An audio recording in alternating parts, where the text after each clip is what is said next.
Greetings and welcome to the audio version of the weekly blog or vlog for Fresh Fire International Ministries. I'm Pastor Janice Fareed Hardy, and this week's title is Don't Lose the Story or the Lesson. Don't lose the story or the lesson. Now, I'm sure that you have a story just like this one that you could tell. My father used to enjoy cooking. Now, most people could not imagine that because he was considered an old school man who believed that women belonged in the kitchen while men went to work. Yet, he made sweet potato pie that should have been sold in the major supermarkets. He would make everyone leave the kitchen when he made them in order to keep his recipe a secret.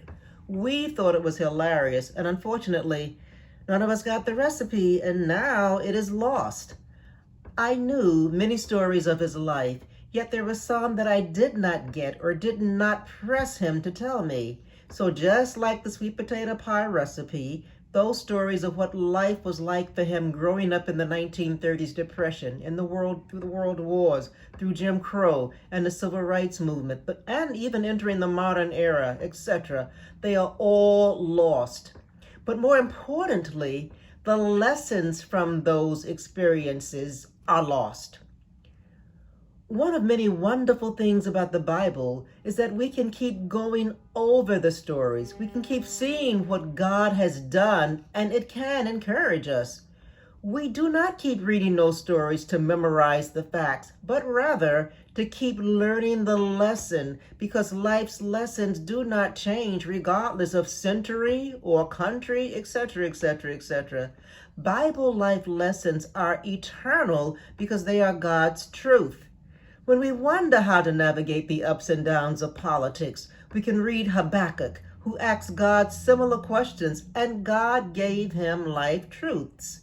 When we wonder how to deal with relatives or friends who seem to make no sense at all, we can read Isaiah 43, verses 5 through 6, and other verses. When we or someone we love is ill, we can read so many healing stories, and even Philippians 2:27.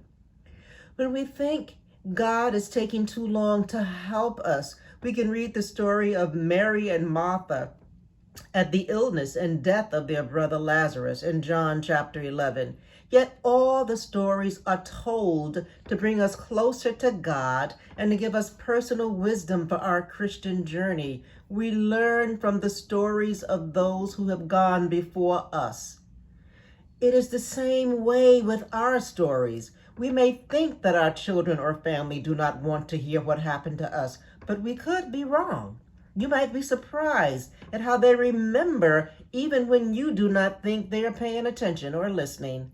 And there is a way to weave stories into a general conversation without overwhelming the listener.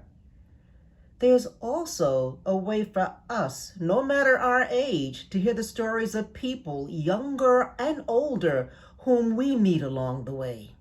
And again, stories have life lessons. It's kind of like eating a nut. It is not the outer shell, but the healthy treasure inside that is valuable. The Bible says, and I'm quoting Proverbs 22:6, train up a child in the way he or she should go, and when he or she is old, he will not depart from it. That training does not mean only discipline. It also means sharing your story so others can learn from it. You know something? There's usually more value in our personal lives than we think. You have something to say. Your years on this planet have lessons to teach.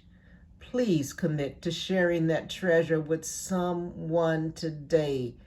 Don't let those lessons be lost. You know something? You are a blessing. So share your story. God bless you. And thank you for joining us today for this week's blog or vlog. And we hope you will join us next week. All right. And if you need to contact us, or if you want to contact us for any reason, please, the easiest way is through our website. That's at www.ffministries.com. And once again, God bless you.